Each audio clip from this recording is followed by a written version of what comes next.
والصلاة والسلام على أشرف الأنبياء المرسلين وعلى آله الطاهرين أصحابه الطيبين ومن تبعهم بإحسان إلى يوم الدين. أما بعد، فإن أصدق الحديث كتاب الله، وخير الهدي هدي النبي صلى الله عليه وسلم، وشر الأمور محدثاتها، وكل محدثة بدعة، وكل بدعة ضلالة، كل ضلالة في النار. Naam.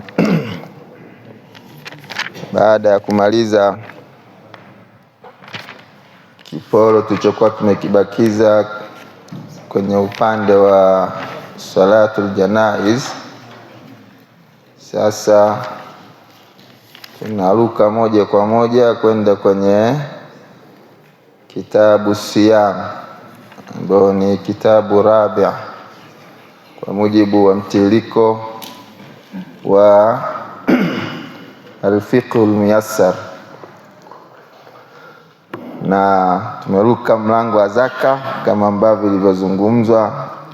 Tulikisha usoma katika daura iliyopita, tukarudi nyuma kidogo kwenye kitabu swala, tukawa tumekamilisha swala la kitabu kwenye al-janaiz. Anasema kitabu siyam wa yashtamilu ala 5 abwab. Anasema kitabu siyam na imekusanya milango 4. Tulisema mwanzoni kabisa kwamba kitabu ni mjumuiko wa abwab, na abwab pia imebeba masail. Masail ni ndogo, mtoto au ni mdogo wake na abwab, na abwab ni mtoto au mdogo wake na alkitab au kitabu. Anasema albabu alawwal min muqaddimati siyam wa fihi masail. Anasema mlango wa kwanza inahusu mukaddima, utangulizi wa siyam, na hapo kuna masail.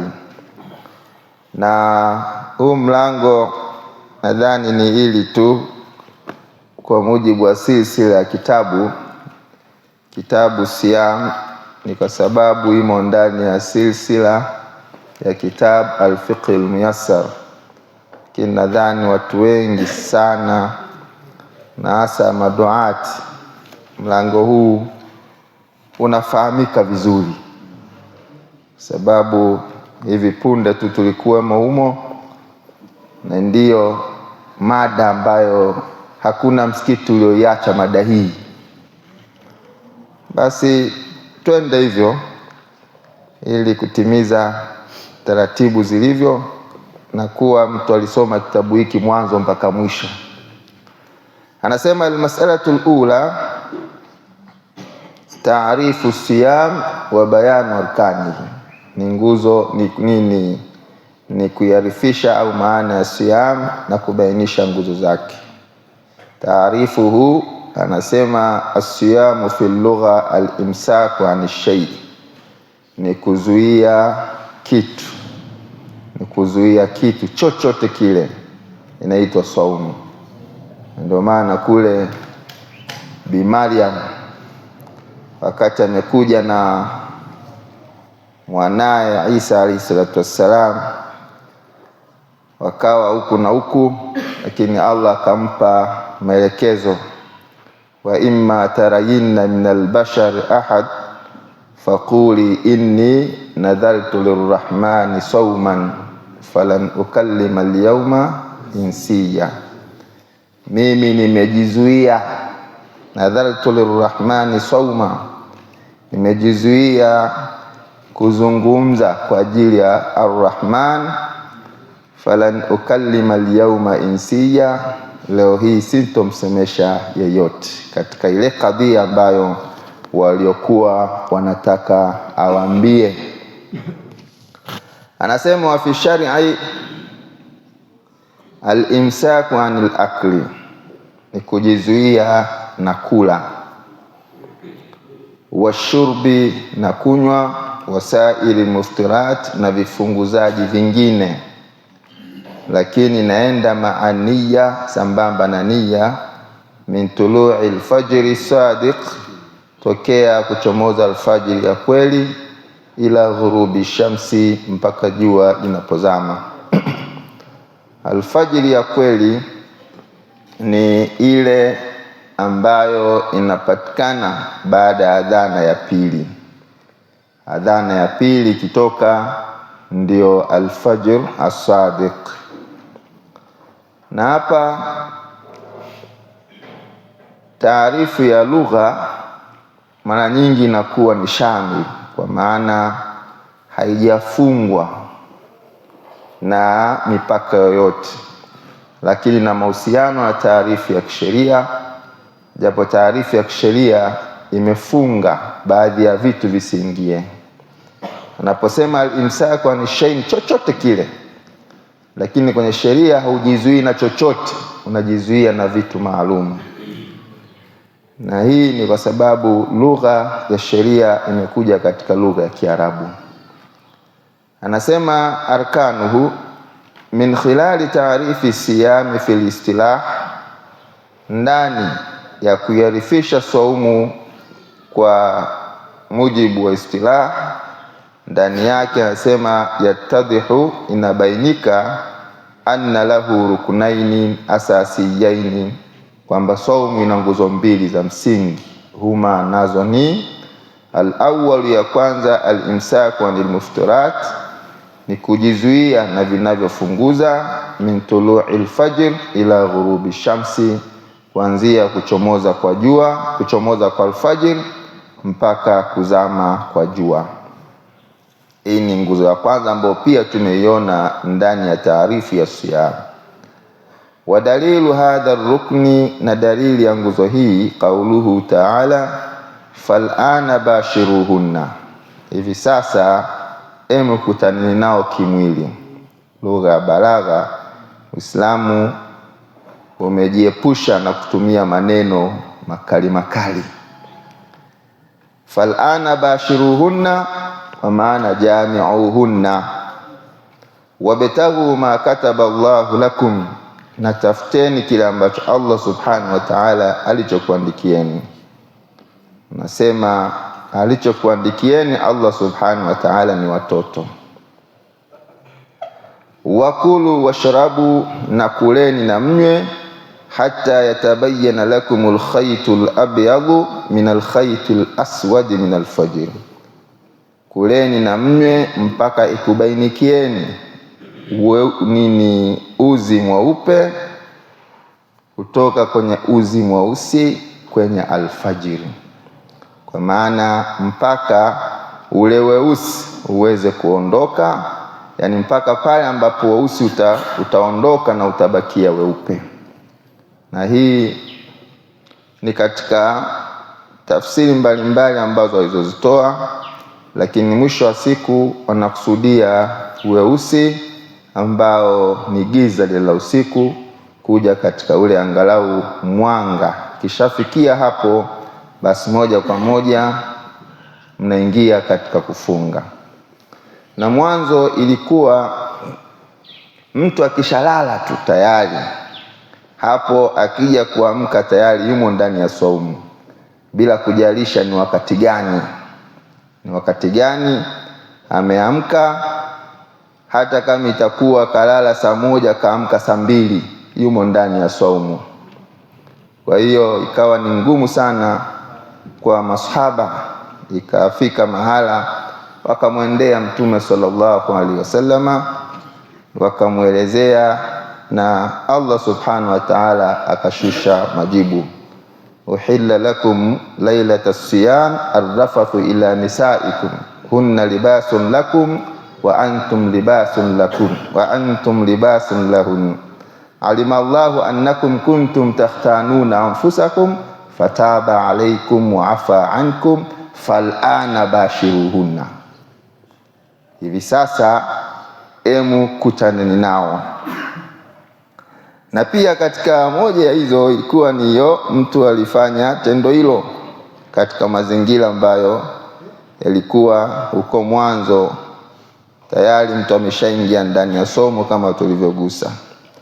Kwa hiyo ikashuka hii kwa ajili ya kuleta wepesi. Adinu yusrun, dini ni nyepesi, hakuna atakayeifanya kuwa ngumu isipokuwa itamshinda. Anasema wal muradu bil khaytil abyad wal khaytil aswad bayadun nahar wa sawadul layli. Muradu wa khaytul abyad na khaytil aswad ni nini? Ni ule weupe wa mchana na weusi wa usiku. Al khaytul abyad ni bayadun nahar wal khaytul aswad sawadul layli.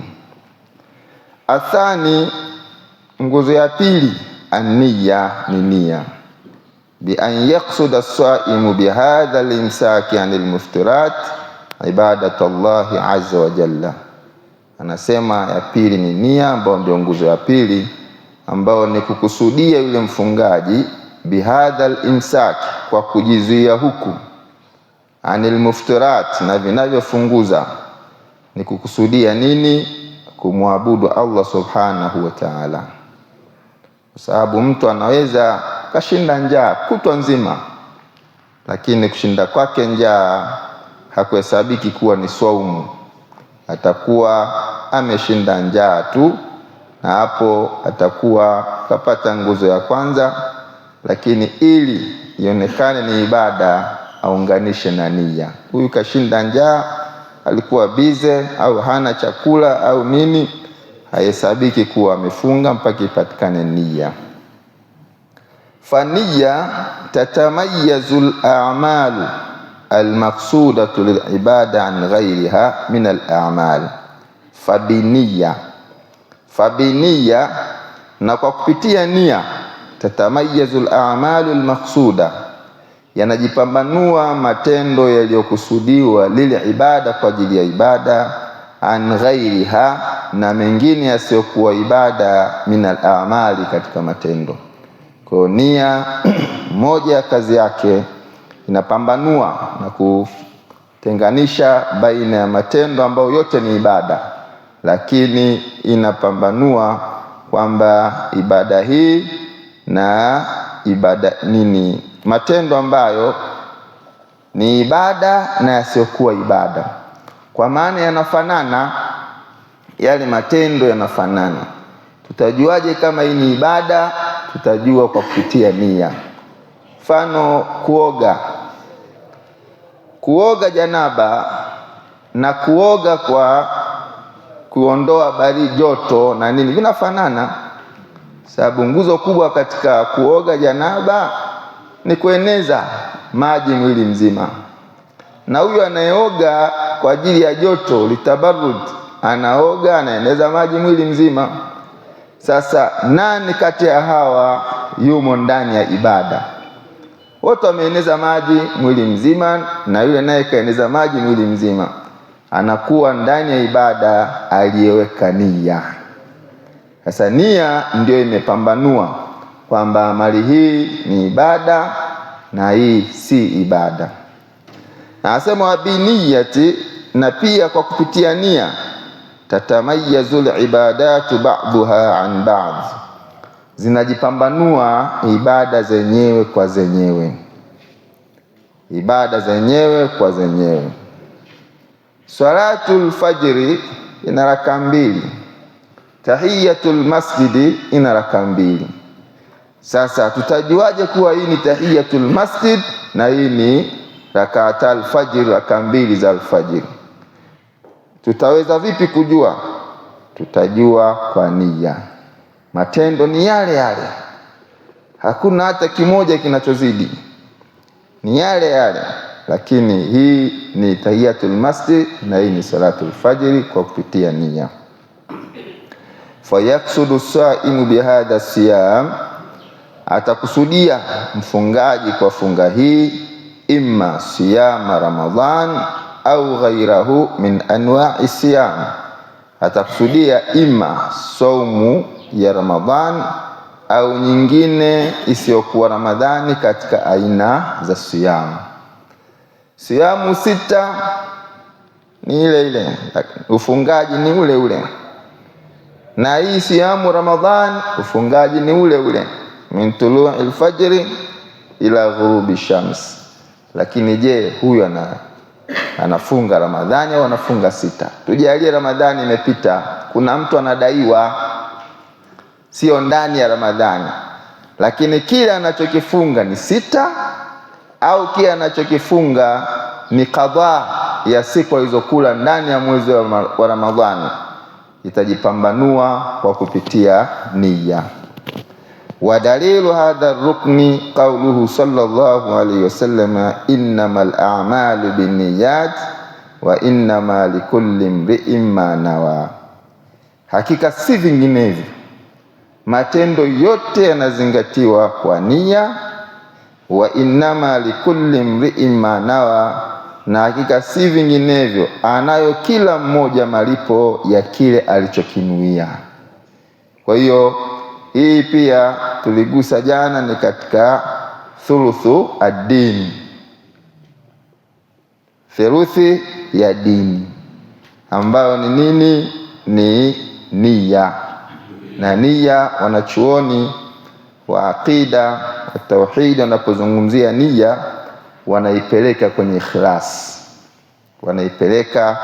ikhlas, Anasema almasalatu thaniya hukumu siyami Ramadhan wa dalilu dhalika, hukumu ya funga ya Ramadhani na dalili ya hilo.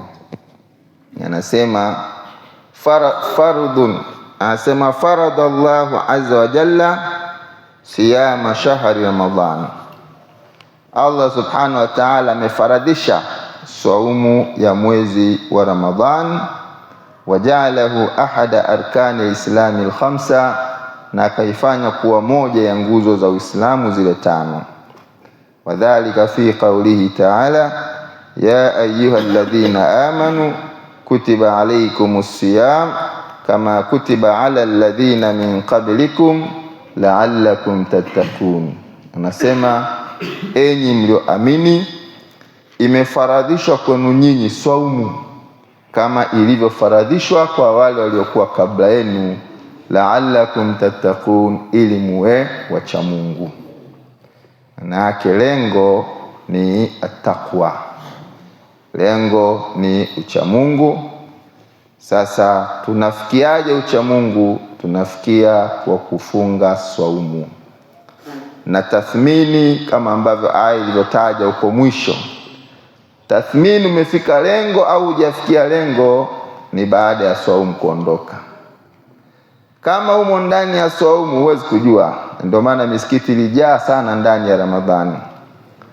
Lakini je, malengo yalifika baada ya Ramadhani? Ndio tunaona sasa watu tulifunga tuliokuwa nayo ndani ya Ramadhani, je, tunayo baada ya Ramadhani? Na kama hatunayo, yatosha kuwa ni kianzio kwamba saumu zetu bado hazijafikia lengo.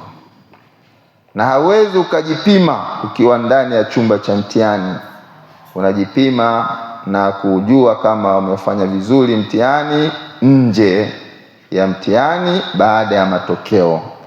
Sasa matokeo ndio haya Shawwali sasa hii na kuendelea, tuliokuwa nayo ndani ya Ramadhani ndio yale ambayo tumekuwa nayo nje ya Ramadhani. Anasema wa qawlihi ta'ala, shahru Ramadhana alladhi unzila fihi alquran, mwezi wa Ramadhani ndio mwezi ambao imeteremka ndani yake Qur'ani. Shahru Ramadhan alladhi unzila fihi alquran hudan linnas, kwamba Qur'ani ikiwa ni mwongozo kwa watu, wa bayinatin min alhuda, na ni kipambanuzi kinachoweza kupambanua mwongozo, wal furqan, lakini pia furqan kupambanua haki na batili. Kwa hiyo Qur'ani hapa hudan linnas ni mwongozo kwa watu. Lakini kule anasema kwenye Bakara hudan lilmuttaqin, mwongozo kwa wacha Mungu. Sasa hizi aya mbili ukizitizama kwa haraka kana kwamba kuna at-taarud wa tanaqud, lakini hakuna tanaqud katika maneno ya Allah subhanahu wa ta'ala. Walau kana min indi ghairi Allah lawajadu fihi ikhtilafan kathira, lakini kwa sababu hayatoki kwa asiyekuwa Allah hakuna khilafu. Wanasema kule watakaoifanya kuwa ni mwongozo na ikawaongoza ni wacha Mungu. Lakini kiujumla Qur'ani imekuja kwa watu wote, imekuja kwa watu wote. Sasa kina nani wanaweza kufaidika na hii Qur'ani? Ni wacha Mungu. Kwa hiyo inabaki kuwa mahala pake na hii inabaki kuwa mahala pake, walaisa bainahuma taarud, na hakuna kugongana baina ya aya hizi mbili. Akasema faman shahida minkum ash-shahra falyasumhu, atakayeushuhudia katika ninyi mwezi basi aufunge au aifunge saumu. Pia kwa maana atakayeshuhudia mwezi wa Ramadhani umeingia akiwa yupo salama, akiwa na hana dharura, falyasumhu, basi afunge mwezi huo wa Ramadhani. Anasema walamma, anasema walima rawahu Abdullah ibn Umar, pia kwa kile alichokipokea Abdullah ibn Umar radiyallahu anhuma, qala Rasulullah sallallahu alayhi wasallama buniya al-islamu ala khamsin, Uislamu umejengwa juu ya mambo matano: shahadati an la ilaha illa Allah wa anna Muhammadar Rasulullah wa iqamas salah. Asema shahadati an la ilaha illa Allah wa anna Muhammadar Rasulullah wa iqamis salah wa ita'iz zakah wa sawmi Ramadan wa hajji baitillahil haram man istata'a ilayhi sabila. Walima rawahu Talha ibn Ubaidillah, pia kwa mujibu wa hadithi alipokea Talha ibn Ubaidillah, anna arabiyan jaa ila nabii sallallahu alaihi wasallam tha'ira ar-ra's, kwamba bedui, manake ni wale watu wa mashambani, kaja kwa mtume sallallahu alaihi wasallam tha'ira ar-ra's, akiwa nywele kichwa chake kimetimka, kwa maana yuko ovyo ovyo. Faqala ya Rasulullah, akasema ewe mtume wa Allah, akhbirni madha farada Allahu alayya min as-siyam. Kaambia Rasulullah, nieleze mimi kipi ambacho Allah amekifaradhisha kwangu mimi katika saumu. Qal shahr Ramadan, Mtume sallallahu alaihi wasallam akamwambia shahra Ramadan, ay farada alayka shahra Ramadan, amekufaradhishia kufunga mwezi wa Ramadhani. Qala, akasema bedi yule, hal alayya ghairu, je kuna kingine nawajibika tofauti na siamu ya mwezi wa Ramadhani? Qala la, akamwambia hapana, illa anta tawwa shay'a, anasema isipokuwa utakapotaka kufunga chochote katika sunna. Kwa maana faradhi hapo ni moja ambayo ni ya Ramadhani, lakini hakumnyima ziada, akamuongezea ziada kwamba pamoja na hilo lakini kuna saumu ya sunna. Na huyu Mtume sallallahu alaihi wasallam alimuona kwamba huyu ana hima ya kutaka kheri, kutaka mambo ya kheri. Kwa pamoja na kuwa ameomba faradhi peke yake, lakini Mtume sallallahu alaihi wasallam akamjibu na akampa ziada. Lakini yule ambaye alikuwa almusiu fi salatihi, nadhani hadithi mashuhuri, yule bwana aliingia msikitini akaswali, akatoka akamsalimia Mtume sallallahu alaihi wasallam, akamwambia irji fasali fa innaka lam tusalli, paka mara 3. Akasema ya Rasulullah, siwezi kusali vizuri zaidi ya hivi, nifundishe. Sasa huyu Mtume sallallahu alaihi wasallam alimpa vile vitu nyeti tu ambavyo vinaweza vikaifanya swala yake iwe sahihi. Ndio maana vitu alivyompa ni hivyo tu, kwa sababu huyu hitajio lake anavyoonekana huyu, hakuna haja kumongezea vitu vingine, tamchanganya. Ye mwenyewe alivyo, hii tu ya kawaida imemshinda, karudi mara 3, alafu akakiri nifundishe. Akampa vile vitu vya msingi tu ambavyo katika ulama wanachuoni fuqaha wamechukua katika hadithi ile, ndimu wamechukua nguzo nyingi za swala. Sasa hapa Mtume sallallahu alaihi wasallam aliangalia kwamba nani ampe hiki na nani ampe hiki, na hii pia ni kazi ya dai. Kuna mtu unaweza ukamnyosha vitu vingi, kumbe haviwezi kumsaidia na unamchanganya. Lakini kuna mtu unaweza ukamnyosha vitu vingi, unampa. Sasa kazi yake nini hapo? Ndio somo la dawa hapo sasa, kwamba huyu kaja kwanza umsome amekaaje, akili yake imejiandaaje, na umpe nini. Sasa vinginevyo unaweza ukampa vitu vingi. Siku moja katika moja ya misikiti, mtu mmoja alisalisha magharibi mwezi wa Ramadhani, akasoma sura ndefu sana, swala magharibi. Alafu baadaye tena niambia mwenye, jana bana ni watu wamenifuata, unalifusha sana. Watu tuko kwenye swala bana, tuko kwenye ibada, mambo ya kula baadaye. Sasa huyu kimsingi kuna kitu amekosa. Wewe salatul maghrib, akili za watu ziko kwenye iftari. Sawa, wameshaftari tende, sawa, lakini kwa jamii yetu tende, sawa, umefungua lakini hujaftari. Kwa watu wanataka waende kwenye kuftari. Wewe unasomea surati Turi, salatul maghrib.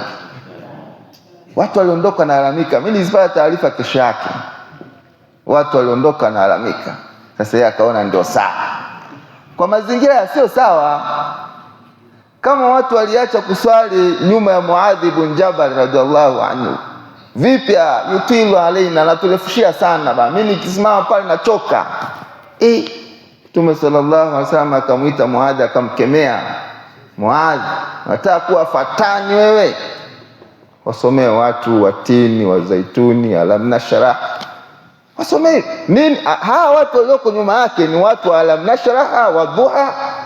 Lakini wakati huo yeye pia alipiga waturi katika salatul maghrib. Mtume sallallahu alaihi wasallam, nini? Unaangalia mazingira, kwamba huyu apewe hiki kwa mazingira yake na huyu apewe hiki. Ndio maana Allah awarehemu waliobuni kuanzia juzu amma, ambao ni juzu ya 30, tunaanza kusoma juzu amma badala kuanzia Bakara ambao ndio juzu ya kwanza kwenye mtiririko, lakini wakaja kwenye juzu amma ambao ni juzu ya 30. Nini? Napanda kidogo kidogo. Tena wakuanzia amma yatasaluna, tunaanzia alhamdu kwa umuhimu wake, lakini wameanzia kula a'udhu birabbin nas, kula a'udhu birabbil falaq. Kule unavyoenda zinazidi kupanda. Hii pia ni somo kwamba mtu angeanziwa Bakara angeishia njiani, wala asingesoma, isipokuwa wachache sana. Kwa hiyo Mtume sallallahu alaihi wasallam huyu Arabi alimpa ziada. Aliona alivyokuja alikuwa na hima. Ya Rasulullah, akhbirni madha farada Allahu alayya min as-siyam. Qala shahr Ramadan. Qala hal alayya ghayruhu? Huyu ana hima, huyu natakiwa nimuongeze. Akasema Mtume sallallahu alaihi wasallam, la, hapana, kwenye faradhi hapana, ni hiyo hiyo, illa an tatawwa shay'a, isipokuwa utakapotaka kufanya kitu katika hizo ambao ni sunna. Alhadith, anaposema alhadith au alaya, maana yake hiyo aya inaendelea au hadithi inaendelea. Anasema waqad ajma'at al-ummatu ala wujubi siyami Ramadhan, na hakika umma wote umekubaliana juu ya wajibu wa saumu ya Ramadhan, wa annahu ahadu arkani al-islam allati ulimat min ad-din bid-darura, na kwamba saumu Ramadhan ni moja ya nguzo za Uislamu ambazo zinafahamika katika dini kwa udharura. Kuna vitu vingine havihitaji uende shule, havihitaji uende shule ukate miaka mingi ndio ujue hilo. Moja hapo ni saumu ya Ramadhani. Hata mtoto mdogo anaijua saumu ya Ramadhani. Wa anna munkirahu kafirun, na kwamba mwenye kuipinga hiyo ni kafiri, tena murtadun anil islam, katoka katika Uislamu.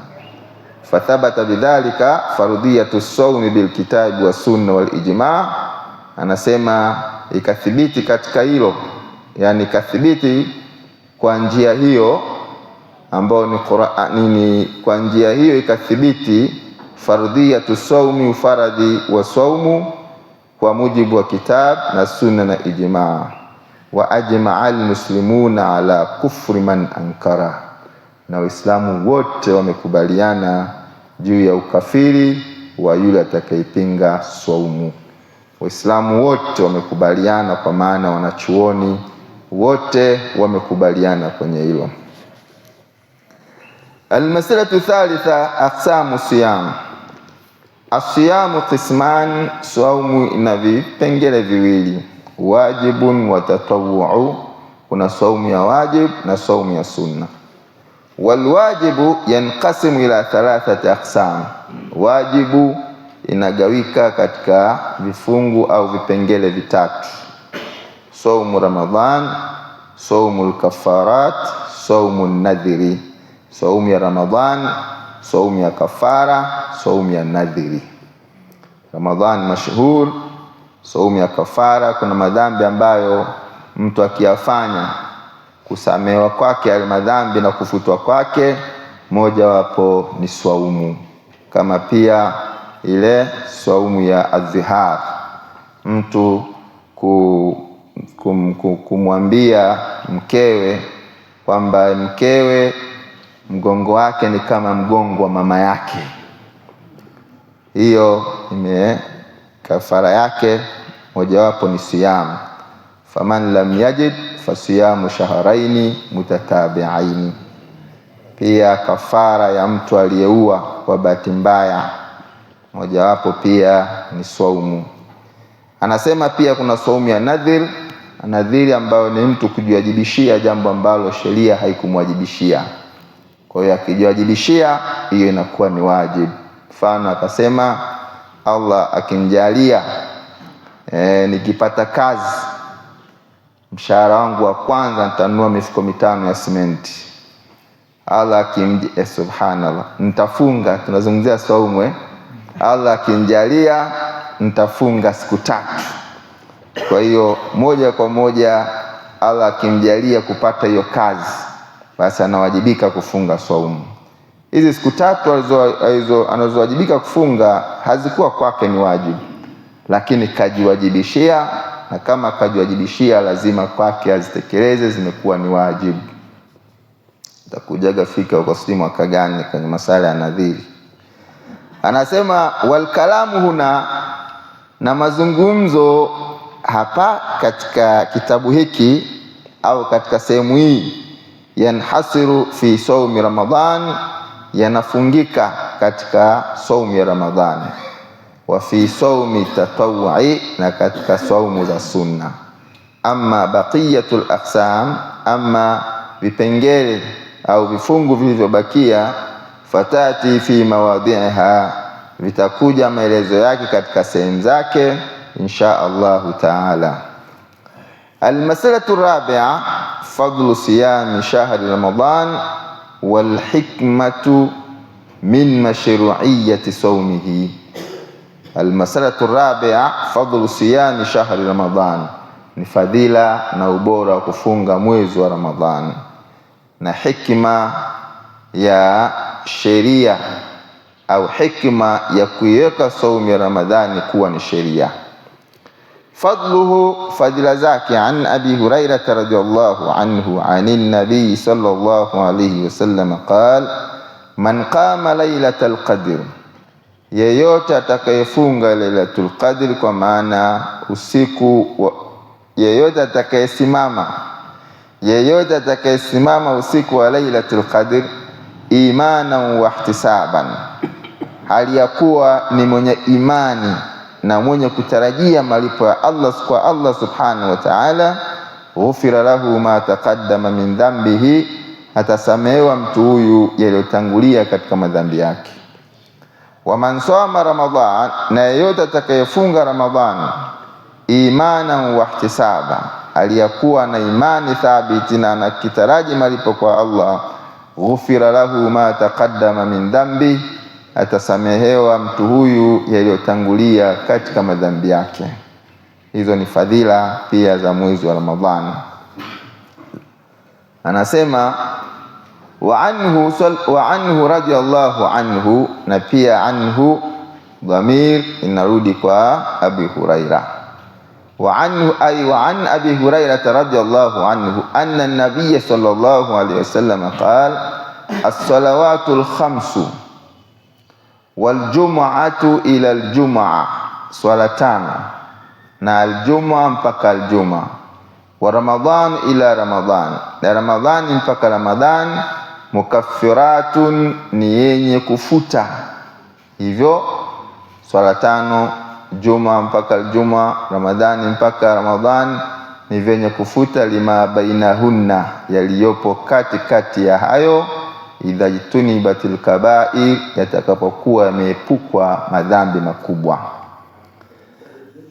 Hapa as-salawatul khamsu manake swala tano, kwa maana swala ya dhuhuri au subuhi, yakiswali mtu swala ya subuhi mpaka kwenda kusali dhuhuri, madhambi yaliyofanyika katikati hapa dhuhuri nenda kuyafuta.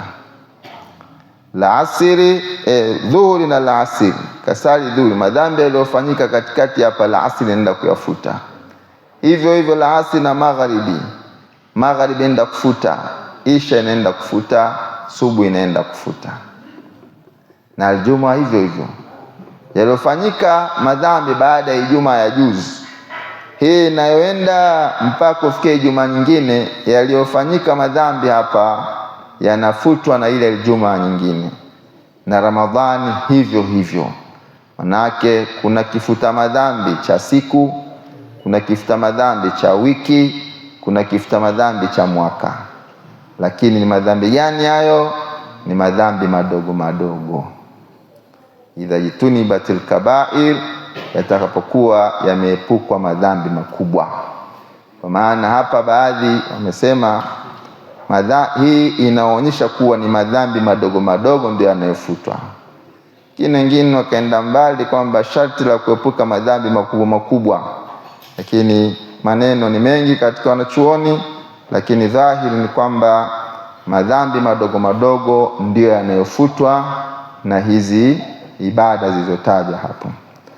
Hadha ba'du ma warada fi fadli siyami shahri Ramadhan, haya ni sehemu au ni baadhi ya kile kilichokuja katika kuelezea fadhila za funga ya mwezi wa Ramadhani. Wa fadhailuhu kathira, na fadhila zake ziko nyingi, kwa maana kataja tu hizi mbili, lakini zipo nyingi zaidi ya hizo. Alhikmatu min mashru'iyyati sawmihi, hikma ya usheria wa kufunga saumu hiyo ya Ramadhani.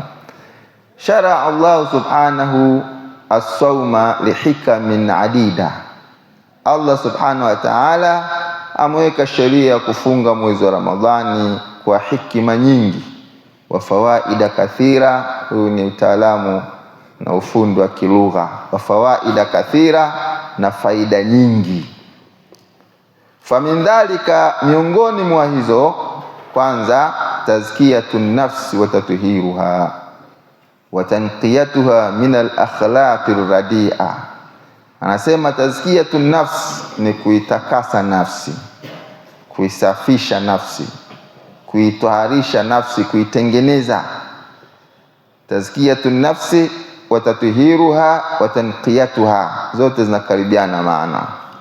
Kuitakasa nafsi, kuitaharisha nafsi, kuisafisha nafsi, Kiswahili chetu. Lakini zote ni kuitengeneza nafsi ibaki kuwa safi.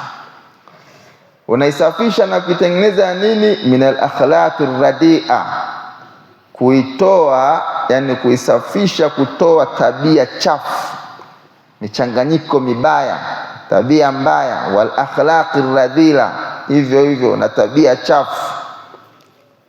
Lianna sawma yudayyiqu majari ash-shaytan, sababu saumu inabana sehemu au mapito ya shaitani fi badani al-insan, katika mwili wa mwanadamu.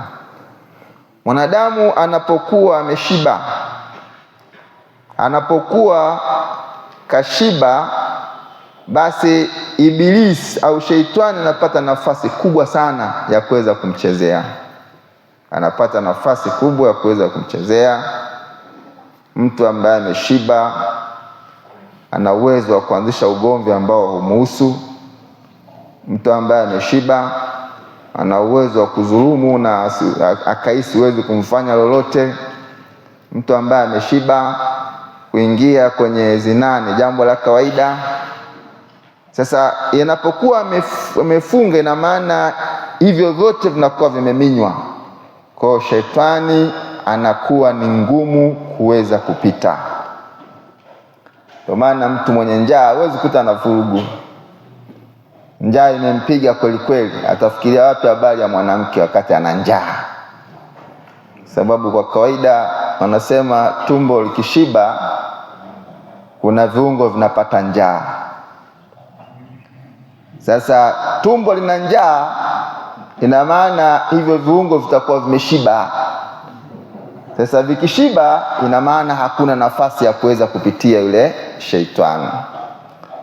Anasema pia fi sawmi tazhidun fi dunya wa shahawatiha, katika saumu kuna kuipa nyongo dunia na matamanio yake.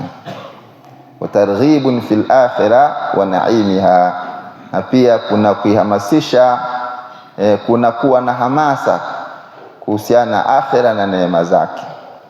Sababu mtu anapokuwa amefunga, kuna vitu kaviweka pembeni ambavyo ndio dunia yenyewe hiyo. Hana mpango wa kula, kaweka pembeni na mamilioni yake na mapesa yake na mauzo yake aliyokuwa nayo, lakini kaamua kuacha.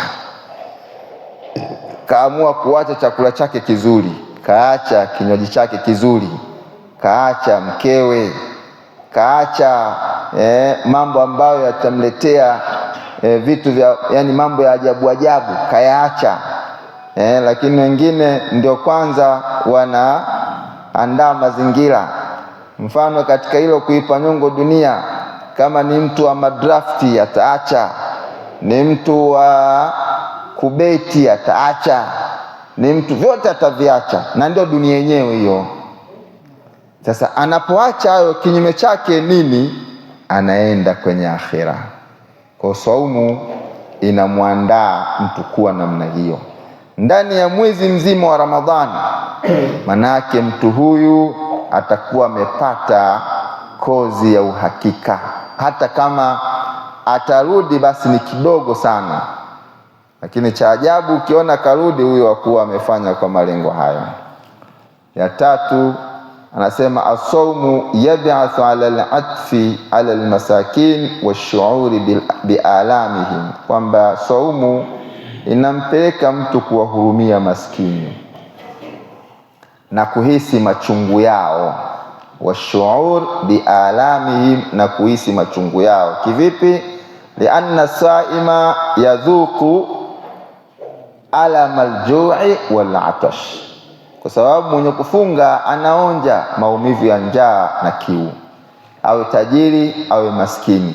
Kwa tajiri huyu ambaye miezi 11 akija mtu analia njaa na mshangaa, Akija mtu ana shida ya chakula anamshangaa, lakini ndani ya mwezi mmoja anapata somo, kumbe njaa ndio inakuaga hivi. Siku nyingine baada ya Ramadhani akijiwa na mtu analia njaa, anakumbuka kwamba njaa kumbe iko hivi, inamfanya muonee huruma yule maskini na kuweza kumsaidia. Kwa kumalizia, ila ghairi dhalika min alhikam albaligha walfawaidi aladida, anasema na mengine yasiyokuwa hayo katika hikma zilizokuwa za juu, lakini pia na faida zilizokuwa nyingi. Wabillahi tawfiq. Naam, muda